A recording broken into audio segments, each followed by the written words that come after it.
नमस्कार दोस्तों, आप सभी का सेंटर ऑफ साइंस में स्वागत है। आज इस डिस्कशन में हम जेईई और नीट के previous year question plus direct formula based question solve करेंगे, जो आपके लिए बहुत ही इंपॉर्टेंट रोल प्ले करेगा। तो स्टार्ट करते हैं क्वेश्चन को वन बाय वन।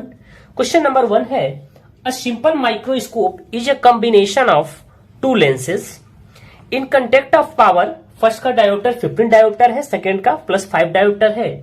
तो calculate the magnifying power of the microscope, यानी मैग्नीफाइंग पावर माइक्रोस्कोप का हमें कैलकुलेट करना है फर्स्ट। दूसरा, if the final image is formed at 25 centimetre from the eye से जो हमारा इमेज का फॉर्मेशन हो रहा है 25 सेंटीमीटर डिस्टेंस पे हो रहा है, तो हमें मैग्नीफाइंग पावर बताना है माइक्रोस्कोप का।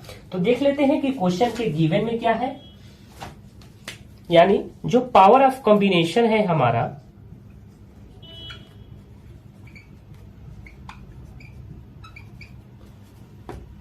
P1 प्लस P2 कितना हो जाएगा। P1 हमारा है 15 डायोप्टर और P2 है हमारा 5 डायोप्टर, यानी 20 डायोप्टर हो जाएगा हमारा पावर। दूसरी बात, फोकल लेंथ हमारा कितना हो जाएगा। Focal length of combination, combination बोल रहे हैं तो पावर 1 और पावर 2 दोनों के लिए बोल रहे हैं, यानी 1 अपॉन पावर यानी 1/20 मीटर, यानी अगर ऐसे हम सेंटीमीटर में डायरेक्ट कन्वर्ट कर देते हैं तो 0.5 सेंटीमीटर होगा, क्योंकि 1 मीटर में कितना सेंटीमीटर, 100 सेंटीमीटर। ठीक है, अब जो क्वेश्चन पूछ रहा है कि मैग्नीफाइंग पावर आप बताइए कि मैग्नीफाइंग पावर कितना होगा।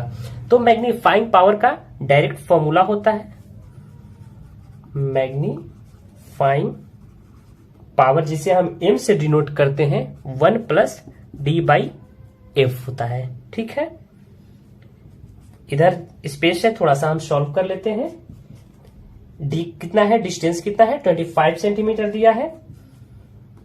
फोकस हमारा कितना है, फोकल लेंथ जिसे हम बोलते हैं 5 सेंटीमीटर, 5 सेंटीमीटर। जब इसे हम सॉल्व करेंगे तो कितना हो जाएगा हमारा, एलसीएम ले लेंगे, यानी 5 + 25/5 यानी 30/5 6 हो जाएगा। इसलिए ऑप्शन नंबर भी करेक्ट हो जाएगा। दूसरी बात, जो मैग्निफिकेशन होता है उसकी कोई यूनिट नहीं होती है, यानी मैग्निफिकेशन हैज नो यूनिट, क्योंकि मैग्निफिकेशन यहाँ दोनों डिस्टेंस ही शो कर रहा है। ये इमेज डिस्टेंस है और ये हमारा फोकल लेंथ है, तो ये भी एक प्रकार का डिस्टेंस ही है। देखते हैं next question. For a photosensitive surface, work function is 3.3 × 10⁻⁻19 joule. Planck constant की वैल्यू है 6.6 × 10⁻34 joule second. Find the threshold frequency. सबसे पहले हम देखेंगे कि क्वेश्चन के गिवन में क्या है। जो हमारा वर्क फंक्शन है वो कितना है, वो हमारा है 3.3 × 10⁻⁻19 जूल, और जो प्लैंक कांस्टेंट की वैल्यू है 6.6 है, 10⁻34 जूल सेकेंड। अब हमें कैलकुलेट करना है थ्रेशोल्ड फ्रीक्वेंसी। तो थ्रेशोल्ड फ्रीक्वेंसी को हम न्यू से डिनोट करते हैं, थ्रेशोल्ड फ्रीक्वेंसी को हम न्यू नॉट से डिनोट कर देते हैं। तो हमारा फॉर्मूला क्या हो जाएगा, work function upon Planck constant. Value को हम पुट कर देते हैं, 3.3 × 10⁻⁻19 जूल अपॉन 6.6 × 10⁻34। जब इसे हम सॉल्व करेंगे तो 3.3 × 10⁻⁻19 × 10⁻34 हो जाएगा, अपॉन 6.6 हो जाएगा, खत्म हो जाएगा डेसिमल 2 हो जाएगा, यानी न्यू नॉट की वैल्यू कितनी हो जाएगी, 2 5 × 10 हो जाएगा, यानी 5 × 10⁻, क्या हो जाएगा, 14 हर्ट्ज हो जाएगा न्यू नॉट की वैल्यू। इसलिए ऑप्शन नंबर सी हमारा क्या हो जाएगा, करेक्ट हो जाएगा। यहाँ -34 है, ऊपर जाएगा तो +34 हो जाएगा। अगर 34 में से आप 19 सब्ट्रैक्ट करते हैं तो 5 हो जाएगा और ये 15 हो जाएगा। ठीक है, और जब हम अगर इस 15 को अगर हम 14 लिखना चाहते हैं तो 10 × 10⁻14 के टर्म में लिख सकते हैं, और डिनोमिनेटर में हमारा 2 था तो 2 5 × 10 यानी 5 × 10⁻14 हर्ट्ज हो गया। इसलिए ऑप्शन नंबर सी हमारा करेक्ट हो जाएगा। देखते हैं next question. Monoclinic crystal lattice has a dimension, हमें डायमेंशन बताना है। तो ये तो डायरेक्ट आपको एकदम दिमाग में फिट होना चाहिए कि मोनोक्लिनिक क्लिस्टर के लिए जो हमारा होता है ए नॉट इक्वल टू बी होता है, बी नॉट इक्वल टू सी होता है। दूसरी बात, जो अल्फा होता है वो बीटा के इक्वल होता है और 90 degree not equal to gamma.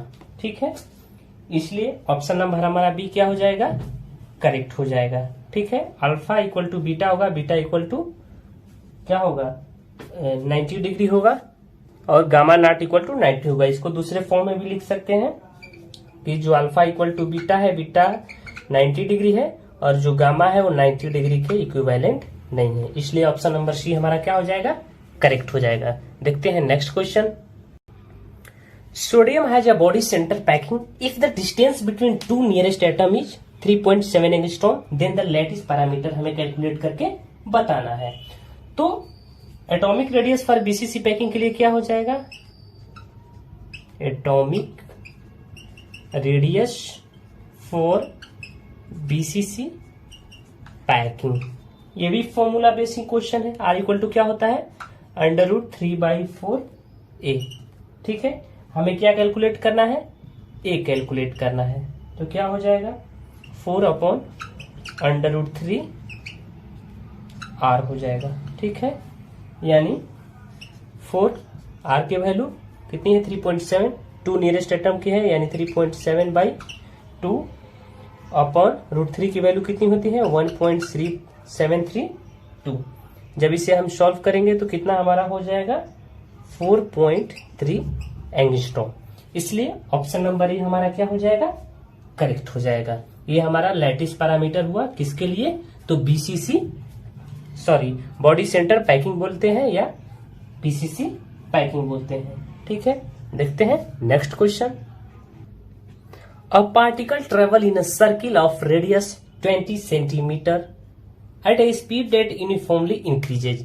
If the speed changes from 5 metre पर सेकेंड तो इसकी स्पीड कितनी चेंज होती है 6 मीटर पर सेकेंड और टाइम कितना है 2 सेकेंड में। तो find the angular acceleration calculate करना है। तो सबसे पहले देख लेते हैं इसकी टेंजेंशियल एक्सीलरेशन कितनी होगी, यानी द टेंजेंशियल एक्सीलरेशन, एक्सीलरेशन क्या होता है, change in velocity upon time यानी dv/dt, change in velocity v2 - v1 upon t। Velocity कहां से कहां चेंज इनका हो रहा है 6 मीटर से, फाइनल वेलोसिटी हमारी 6 हो जाएगी और जो इनिशियल वेलोसिटी है हमारी 5 हो जाएगी। ठीक है, टाइम कितना है 2 सेकेंड में यानी 1/2 हो जाएगा, जिसे हम 0.5 मीटर पर सेकेंड स्क्वायर लिख सकते हैं, कोई दिक्कत नहीं। अब हम कैलकुलेट कर लेते हैं एंगुलर एक्सीलरेशन। एंगुलर एक्सीलरेशन जिसे हम अल्फा से डिनोट करते हैं, तो अल्फा टी अपन आर हो जाएगा। यानी हमारा अल्फा टी कहने का मतलब टेंजेंशियल एक्सीलरेशन है। तो टेंजेंशियल एक्सीलरेशन की वैल्यू कितनी है 0.5 मीटर पर सेकेंड स्क्वायर अपॉन में जो डिस्टेंस है हमारा कितना है रेडियस, सॉरी डिस्टेंस नहीं सर्कल का रेडियस कितना है 20 मीटर पर सेकेंड। ठीक है, 10 से मल्टीप्लाई कर देंगे तो ये हमारा 5 हो जाएगा और ये हमारा 200 हो जाएगा। जब इसे हम कैंसिल आउट करेंगे तो 2.5 हमारा रेडियन पर सेकेंड स्क्वायर हो जाएगा। इसलिए ऑप्शन नंबर ए हमारा क्या हो जाएगा, करेक्ट हो जाएगा। यही हमारा क्या हुआ एंगुलर एक्सीलरेशन।